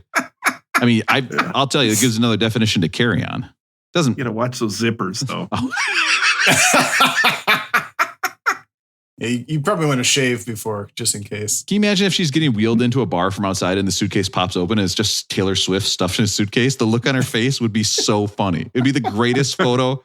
The earth could explode and everybody would be happy because they'd be like, well, this is the greatest. She just comes up and bellies up to the bar and goes, can I try all 3 of the IPAs? Just sample them. 16 ounces each. Why do you smell so much like halibut? We are never, ever, ever getting back together. Ever.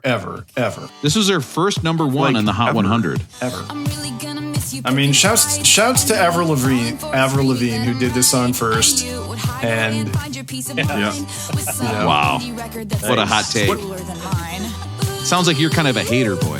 Not at all. I love this song. I totally love this. I mean, this song's fantastic. I just like to think about where music came from.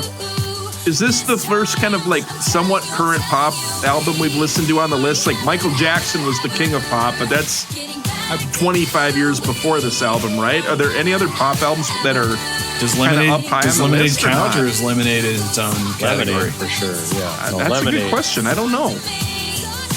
Lemonade's absolutely. Yeah. Very similar, right? Like a huge team of people behind a big star, just like everything done perfectly. Oh, that's the other thing about this album, right? It's produced perfectly. I mean, especially maybe if you're going to listen to maybe another album by like a Canadian group later tonight or whatever, and maybe it was just all done in one take and it maybe doesn't sound quite as great. Like this album is unbelievable sounding. When you guys hear that song, is pop or country? Because it made it to they like a lot of people consider it a country song that made it to the Hot 100, but that sounds like pop to me. Pop. That doesn't sound like country to me. When it comes, does it really matter? I mean, no. But yeah. Matt, what else are we doing here? Why are we? I mean, but like we went back and forth. We were going, who did we do a couple? Lucinda Williams. Lucinda Williams. Yeah, we went back and forth. Like, is she rock? Is she, I mean, like, does it really matter? I don't know. No, it doesn't. Yeah, like, why do you have to put me in a box? It's either below average, way below average, or we could just not have to talk about why this is. You know why this is considered country? Because then the Country Music Awards could put her on the show and be like, hey, by the way, Taylor Swift is coming by, the world's biggest star, and she's still doing country. Like, yeah, it doesn't sound And you know why she wants to quietly keep it country so that she can be on the country radios and sell that many more albums and all that, all that stuff. I mean, it's yeah. And it's not like, it's not a bad thing by any means. It's, you connect all the R's in the album liner notes on side B. It is a picture of Taylor Swift. It looks like a constellation of Taylor Swift double dipping in the pop and performing at the Grand Ole Opry and the LA Bowl simultaneously. What she did is she just the R's though, right? Yes. What she did is she did a reverse side B, Matt. Side B of the deluxe version. What she did. Rob's trying to get his stuff off so bad. Listen, you guys don't edit this. I edit it, so I know how to make it easy for me to edit. I don't just keep talking when you guys are talking. I stop because I know I can just edit myself out. It's hard to edit out 3 funny guys at once, isn't it? It's actually pretty easy. What she did is she actually pulled a reverse Hootie, right? Because he went a reverse Hootie. She did a reverse Hootie, and I've asked so many people if I could do a reverse. I've asked so many people. Did you just what the fuck? Did you just take my joke? Yeah. Well, good thing I'm not mad at you anymore. You can edit we got some funny guys on this podcast tonight. Listen, rising tide lifts all boats. Okay, that's true. Appreciate you, Rob. Sorry. By the way, that We Are Never Ever Getting Back Together won a Grammy for Record of the Year, which it turns out is just for a song. How confusing is that? That it's for one song. Yeah. It literally has to do with the recording rather than the songwriting. So. Hey Rob, I know it's been tough with us 3 being funny, but we all want you to stay. Guys, stay. Guess what? I'm going to give this. What's that? This is my sneaky beat of the week. Sneaky beat of the week? Sneaky beat. I kind of forgot what this sound clip was like, actually. That's. I couldn't tell if that was real or not. I wonder how much work I put into this sound clip. Answer, almost none. So Russell's talking about how everybody's funny, and then I play that sound clip. I'm like, oh, great. I'm funny too. I love the sound on this one. So it's a mandolin, I think, that kind of gives it a little change up from some of the other songs, don't you think? Oh yeah. Yeah. The country roots coming out. It takes you back to that, like one of those Grammy performances she did where it's like Pixies in the Forest or whatever. Yes.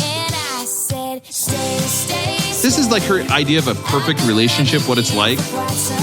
And it's so funny because when you've been married for a long time, and listen, I've told you guys, my marriage is going fine. Don't worry about it. But my marriage is mostly like deciding at what point do we worry about something? It's like, there's a little bit of water coming out of the dishwasher. We're like, that's fine. The kids are out till like 9:30. We're like, okay, at what point do we worry? That's mostly what a relationship is. It's not us putting on a football helmet after a fight. Taylor Swift featuring Gary Lightbody, the something that I can't read. What's this one? The Last Time. The Last Time. This is another one about Jake Gyllenhaal, I believe. Oh, this was the one, Rob. This must have struck a chord with you because supposedly they broke up when he didn't show up for her birthday party. And we know you've made mistakes during birthdays before, so did it kind of strike a chord or not?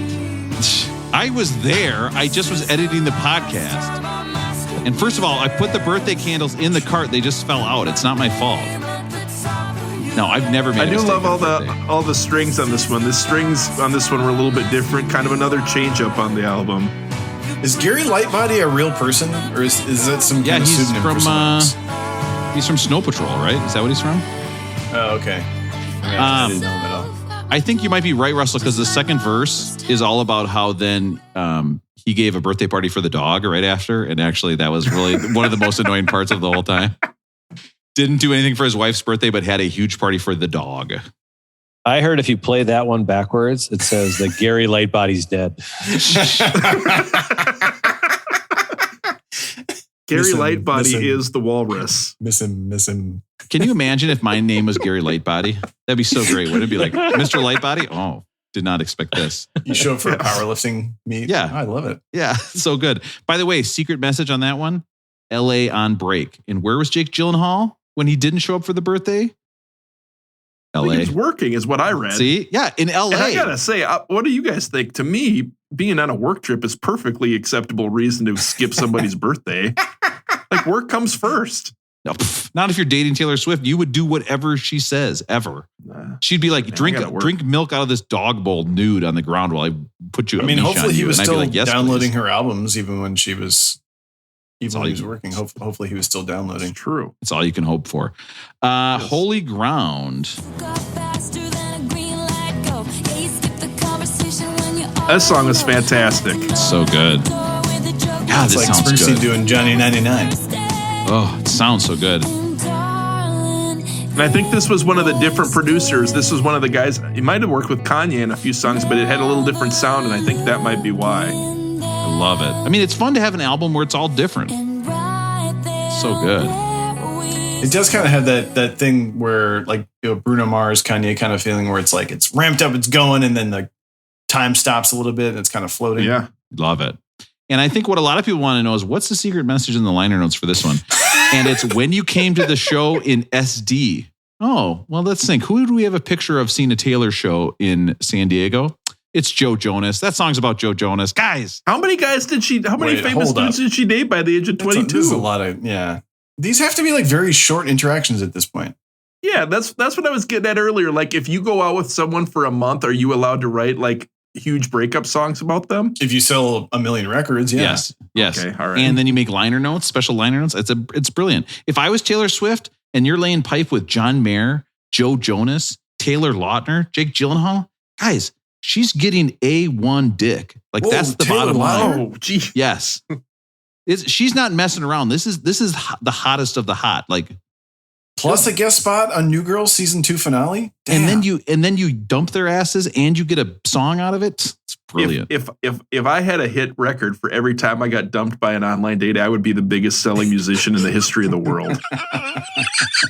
Russell's? How have we not brought up the idea of Russell's breakup album? You should have been writing more songs. It's true, Russell. You Can missed we not out. do? Maybe that's our greatest hits, Rob. Is a Russ breakup album. You should have been writing more songs, Russell. Oh, trust me. I want to do a greatest hits episode of just Russ's date stories. It would be nonstop. You'd have his hit song, "Woman Who Swore Too Much." Right? Of course, the 2 men in one night single. I mean, that's got to be the hottest single, right? No hablo inglés. It's a classic. Sad, beautiful, tragic. Russell's all sad. You think you're sad, Russell, hearing that? What about us? We don't get those stories anymore. Your dating life's going great. This is a disaster. That's true. It's sad, beautiful, tragic. This song was a little bit different. We talked about the mandolin earlier, and this one sounded a little bit different. It's because there's a ukulele on this one. I think we talked about a ukulele weeks ago. Matt had mentioned Tiny Tim on a Led Zeppelin episode almost probably a year ago now. Oh, God. But I was listening to this, and I was like, this adds like a whole new vibe to the album, to this song, and I thought we could celebrate that by doing a list of the greatest songs ever featuring a ukulele, or great. As some people call it, a uke. I'm excited. A uke. I'm excited.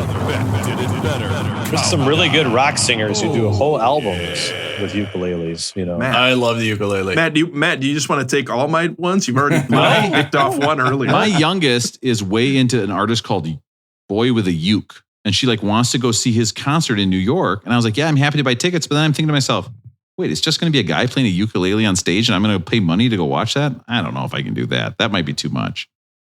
First song on the list, Aaron, I'm going to let you introduce this one because I feel like you've been working your whole life to pronounce his name correctly. So why don't you introduce the first song on the list? Thank you. This is Brother Israel Kamaka Viva Ole with Somewhere Over the Rainbow. Love it. That was great, Aaron. Hawaii musician. It was released in 90, re-released it in 1993. He died a while back, but in 2010, NPR named him as the voice of Hawaii in one of his 50 greatest voice series. So he's like one of the voice. He's the voice of that state. This song was famously recorded at like 3 a.m, right? He came into the studio so late and just did this in one take. That's the legend anyway. It is a beautiful song. Yeah. I read this was like a one take, like a 15-minute thing, recording in and out, and he was done. Like 3 a.m? Yeah. Something like that? Amazing. Yeah. I don't know if it was 3 a.m, Matt. Let me check the liner notes and connect the dots. I'll be back to you in 10 minutes. Next song on the list is one of Matt's favorites. This is from 2011. He put out a whole album of ukulele songs. This is Dream a Little Dream by Eddie Vedder. What band was he in? Smashing Pumpkins. Yeah, I think so. Soundgarden. Badfinger. Come on, is he even singing this? Is this a joke? He is. Matt, he did a whole album of ukulele songs. He did a whole album, yeah. You know, I mean, like he's. Come on. He's always going back to these solos, and it's not my favorite thing. But he's got a couple good ones. There's some music. There's some movie scores that he's done with the ukulele. This is not a real song. You know what? You're ripping it, but this actually was in 2011, and it actually was a big thing for making ukuleles popular again. 2011, Rolling Stone published an article titled "Ukuleles Rock. Little Axes Earn Big Fans." And the whole article was about how Eddie Vedder and Taylor Swift had brought ukuleles back and made ukuleles really popular in pop culture again. So like, I thought that was pretty cool. Like one of the reasons that some of the songs that are upcoming on the list came after Eddie Vedder and Taylor Swift were really using a lot of ukuleles in their songs. I don't want to make anybody mad or cause trouble, but I do see where Matt gets his energy from the beginning of the show, listening to Eddie Vedder sing that song. All comes full circle. Yeah, that's right. All right, next song on the list. This is someone who came just a few years afterwards, put the ukulele in a song. I think he's from Australia. This is Vance Joy. The song is called Riptide. Do you guys know this one? Oh, yeah. Oh yeah, good one. Yep. I never knew the name of the band though. This is a current stalwart. This is a Pandora staple for my Pandora station. It's so good. Now, Russell, you know what he's afraid of in the dark? What is that? Dentists. Dentists? What he's afraid of in the song. And I didn't know that. And listen, Russell, you loved going to things in the dark. He says, I'm afraid of dentists and the dark, but you know what would be even scarier? A dentist in the dark. A dentist in the dark. Terrifying. Yes. Open up a little wider. When your dentist leans in and you reach up and try to kiss him, it's like, what? It's dark. Like imagine going into a regular dentist and when they put the protective goggles on your eyes, it was a blindfold and all of a sudden you couldn't see anything, Rob. Oh no, I don't get to see my dentist's office, like the top. I can't look up in the mirror of this person gouging my whole face out and taking my money. Your dentist has a mirror, Russell? I think you might be seeing a prostitute. I don't think a dentist is supposed to have a mirror on the ceiling. You might be going to a swingers club. We're going to have to edit that out. I told you not to bring that up anymore. Russell's going to a swingers club and is like, hey, somebody check out my cavity. And then it turns out there's a dentist there. Oh no. Oh, no. So actually, that song Riptide, Taylor Swift actually performed that on a piano for the BBC Radio Live, and it was turned into this huge hit. And afterwards, she personally invited this guy, Vance Joy, to come on tour with her for Matt's favorite album, the 1989 album. So she actually bringing it together, covered the song, and then brought him on tying it together. Oh, man. Can you imagine being Vance Joy and being like, hey, do you want to go on tour with Taylor Swift? Yes. Yes, I do. Please. It'd be awesome. I mean, she might write a song. She might write a song about a issue, though. I don't know. That's kind of a decision. I don't know if I want a song about Rob's big dick. He's got a big dick. It's so big and it's not weirdly shaped. It's not bigger at the bottom and then it is at the top, which is actually fine. Matt and Aaron, I think that just confirmed our decision not to have Rob's daughter on for the whole podcast was correct. Gee, I wonder why we kind of went, I don't know, another good idea. It seems like maybe not. She goes, I hear the show like when you're editing it. And I'm like, oh no, I got to start wearing headphones. I'm a bad parent. We're going to jump forward on the next song to 2009. I think Aaron might have referenced this band earlier. This is Train. The song is Hey Soul Sister. Check out San the ukulele. Francisco's on Train. Okay, yeah, I hear it. You guys know this one? Oh, yes. Of course. Yes.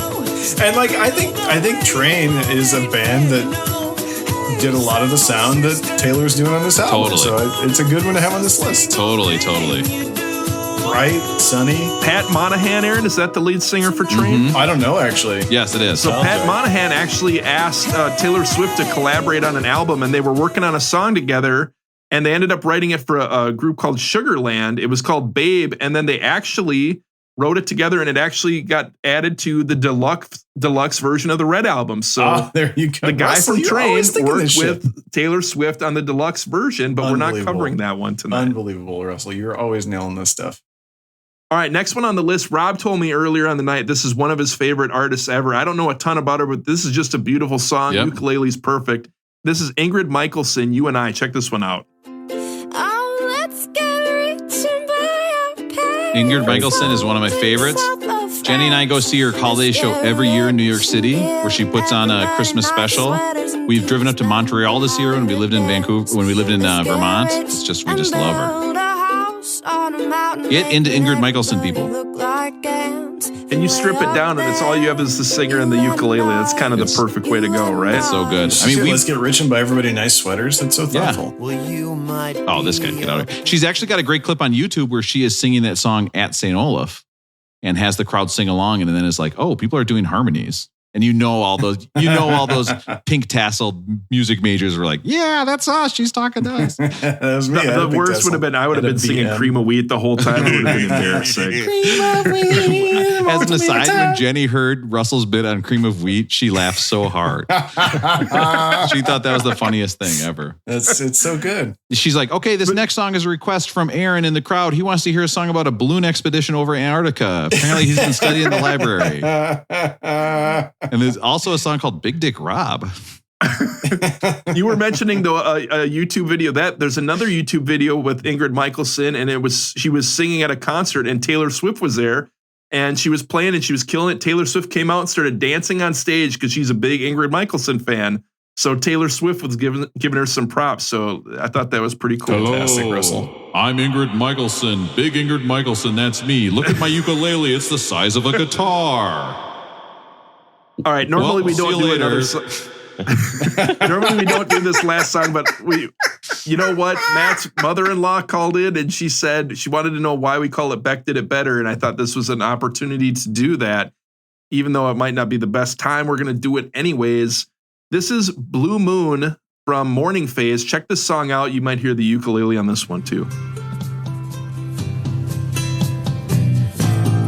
I'm so tired. I heard it.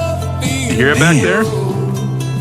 And so now Taylor Swift came up with the song we were talking about earlier, and she played the ukulele to come up with the song, but she did not play it on the album. But you know who did play the ukulele on Morning Phase and Blue Moon? Who? Russell? Who could it be? Hey, Rob, hold on. Rob, if you connect all the B's in the B side of the album, it will tell you who played the ukulele on Blue Moon. Who was it? Beck played the ukulele better. Yes. Russell, that was easily a top 5 list. That was so good. I like that one. Beck did it better list. The ukulele list. That was easily a I could see Rob having a ukulele. Rob wears plenty of he's wearing like a Hawaiian looking shirt tonight. I could see you having a ukulele. Yeah, it definitely ukulele. doesn't hurt that I have house. fingers that are the size of sausages trying to play on a tiny instrument. And then the ukulele is small too. You know what I mean? All right. The lucky one. It's tiny instrument, Aaron. Tiny instruments. Yeah, I got a ukulele. I got 2 in the house. You got a kitchen knife. Yeah, I got I really have a ukulele. I'm comparing it to a ukulele. Aaron's like, yeah, it's a kitchen knife. It's like one of the... When Aaron compares his penis to an instrument, it's one of those guitars, but it's the big guitars that are in the mariachi band, like the huge ones that are played by the littlest guys. Rob, did you know if you look at the liner notes in this one, it's supposed to be about Joni Mitchell? Yeah. Yeah, it's all about the lucky one. It's all about Joni Mitchell and Kim Wilde getting out of music. And she mentions roses in there, and Kim Wilde is now a gardener. So they think that it's actually a tribute to them getting out of it and not having to be wheeled around in suitcases all the time. And I thought it was about Axl Rose because she was a huge fan of Welcome to the Jungle. Well, she said that she listened to him just a little, but a little didn't cut it. And so now she listens to him a little more. More and more. Yeah. Hey, maybe that's why she was inspired by that train whistle sounding thing earlier in the album. Remember when we heard the train whistle on the Guns N' Roses Live? Ooh, ooh. We had a good joke. I can't remember what the joke was about that. Now, here, if you're wondering, what would it look like if Taylor Swift played with somebody who looks like an uncircumcised penis? The answer is it's Ed Sheeran with everything, something. Can't read it. Oh. Man, this album is just full of hits, isn't it? Yeah. So this is a song about the kids of these two singers falling in love with each other. Yet, nobody cares about that because what they really care about the secret liner notes. And if you want to look at the secret liner notes for this song, guess what they spell out? What do they spell? Hyannisport, where she was hanging out with her beau, Connor Kennedy of the Kennedy family. So now my Q theories don't seem so crazy, do they? She's actually connected to the Kennedys. Look it up. In fact, she loves the Kennedys so much, this next song, Starlight, is a song about Ethel Kennedy. The message in the liner says, for Ethel, which was Bobby Kennedy's wife. Guys, she's the classic 24-year-old who's way into the Kennedy family. This would creep me out. Like if I went out on a few dates with a girl and she broke up with me and then wrote a song about like my dead grandma, I'd be like, okay, maybe this was not the worst thing in the world. Right, like she must be wild to hang out with. Like she's always writing a song. I mean, I guess that's why I'm not a songwriter. Like, she's never not looking for inspiration. That's pretty cool. You'd be crammed in the suitcase with her. She'd be like, what rhymes with Rob's big dick? I can't see the liner notes in here. Begin Again. This was nominated for Best Country Song this year. Kind of a ballad at the end, huh? Took a deep breath in. Another slow finisher. You didn't like it when I wore high heels, but I Guys. do. Aaron, what would you say you normally are, a slow finisher or a fast finisher? Turn the lock I mean, into slow my when I can, headphones on. calm You down always about said you it. But didn't yeah. it's not get easy. this song, but I Sometimes, some people have just been a slow finisher forever, and it's actually a bigger problem. People get more mad at that. I do like, though, she finishes. I mean, if I were going to write, a musicological treatise on this album, she loves this 3-note motif of da da da, and she starts the album with da da da, and she finishes it with da da da. And there's something about that; it means something to her. She keeps coming back to it. I think that's kind of cool. I mean, I would say circle of fifths, but what do I know about music? Not much, actually. Maybe it is. I mean, it might be that simple. I don't know anymore. Guys, let's get into the popular and patented rating system. The show, the patented and very popular Beck Did It Better rating system. Oh, yeah. Listen, okay? Is this album at 99, Red by Taylor Swift, is this just like a perfect breakup, okay? You break up, you're upset, but you still get to be friends afterwards, okay? And everybody's respectful. Those songs. They're not telling you about the shape of the penis where it's wider at the bottom. It's actually kind of white at the top. Like and again, it's so hot. It's just hot. You don't have that. It's a perfect breakup. That is a Rolling Well Toned. Is this album should not be at 99. It should be higher on the list, which is a higher number. Okay. Actually, later in our podcast, that would be a Rolling Groan. You do not like this album. It should be later. Or is this a Rolling Bone? This should be way up higher than 99. And next time when they redo the list in 2 years, it definitely will be. What do you think? Rolling Well Toned, Rolling Bone, or Rolling Groan? Russell, what do you think? I didn't really know what to expect. I've heard Taylor Swift songs on the radio, but I don't listen to a ton of the radio, so I didn't really know all the songs that were going to be on this. But you guys know me, man. Any album that's got commercial hits on it, I'm in for. So for me, this is absolutely Rolling Well Toned. There are commercial hits all over this. There's a lot of cool instrumental things going on. We talked about the ukulele. There was that, what's the other little guitar that they were playing earlier? The mandolin. Oh. There was a mandolin. There was all the strings, but there's hits all over this song. I'm all about albums that got hits on it. This is Rolling Well Toned. I mean, Russell, you want to hear about commercial hits? What about I want my baby back, baby back, baby back, baby back, baby back. I want my baby back, baby back, baby back. I want my baby back, baby back, baby back. You realize Matt was super into our jokes about an hour ago, and we have finally beaten him down. We've broken him. That battery might be going down soon. Rob's giant ass ribs up with melted cheese. That is I kind of lost the thread there. Matt, what do you think? Rolling Well Toned, Rolling Bone, or Rolling Groan? Wait, Russell never gave his rating. I said Rolling Well Toned. Oh, okay. Commercial hits all over it. All right. Probably could be Rolling Bone. It could be a lot of hits. So many thoughts about it. This is like her 4th or 5th best album, in my opinion. Wow. I really like Taylor Swift. I don't know if I'm a huge fan, but I really like listening to her albums. 1989 is so much better. Folklore, way better than all of them. So she's getting better as she goes. The fact that this album is on here and there's no Madonna. I don't think we've had a Whitney Houston one yet, have we? We've got these huge pop artists, and Taylor Swift's one of them. But she's one of them. It's just it feels why there's no Madonna, why there's no Whitney Houston, why this one's here. I don't know. I'm going to say Rolling Groaned. I don't think it should be in the top 100. I don't think it should be ahead of 1989 specifically. Do you think 1989 should be in the top 100, Matt? No, I don't know. I'm not a big pop guy. This stuff. This album is not for us, right? Like, I don't want to listen to breakup songs about some famous artist or whatever, that whoever she was dating, kind of a thing. It's not for us.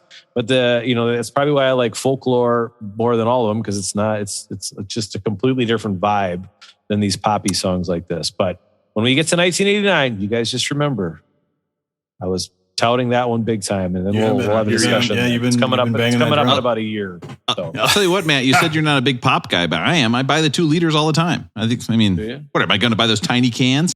Yeah, because how else are you going to do that Mentos experiment? Yeah, it's true. Everybody thinks that's what science class is going to be like, by the way. It's just Mentos experiments. It's like, no, it's actually taking notes and then watching maybe powerlifting videos or whatever. Like, it's not important. Aaron, what do you think? Rolling well-toned, rolling bone, or rolling groan? Man, I'm really swayed by both of our colleagues here. This is the first time I've ever listened to this album. I listened to it multiple times on repeat. My lady is in Matt's camp, much prefers 1989 and folklore, so I've heard those a lot more. First time through this one, I would listen to this album all day. I love great pop music. But in terms of the list, I got to say Matt's right. No Madonna, no Whitney Houston, so I'm going to have to say a rolling groan. Oh my God, you guys. They're awful. You guys awful takes all around. This is a rolling defies categorization. So we got it wrong? Yeah, you got it wrong. Guys, this podcast defies categorization? Defies categorization. Defy categorization? Yeah, it does. It's pretty clearly a pop album. Is it right? No, it's a pop. Is it country? It's straddling that line. This is a podcast about ranking and categorizing.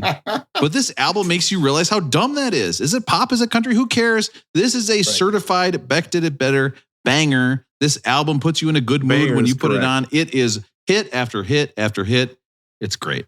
Now listen, next up, let's hear what Aaron thinks about the next album. The Pink is great. It's the music from the Big Pink by the band. That's the nice thing he's going to say about it. Yeah, The greatest albums of all time. But you're just I'm at 47, guys. I'm at 47. We gotta hurry this up and get to the next one. I'm at 26, so we'll see who runs out first. I gotta go grab my power cord. Yeah, I've got the perfect podcast for you, Jack. Grab my power cord. Beck Did It Better. Guys, I actually connected the dots on the rest of the Taylor Swift album, and I connected it. And it's actually a picture of me, and I'm a celebrity chef, and I made a duo of a pickle and a hot box in a reverse Hootie position. A reverse Hootie position. This show is so dumb. The fact that sentence makes perfect sense and is the perfect encapsulation of this show. That's just shows pretty much what a waste of our life this is. You know who the only people dumber than us making this show are the people who have listened this long. They're not. A duo. Hell, nobody's listening. Reverse Hootie. I hear that, Aaron. I love it.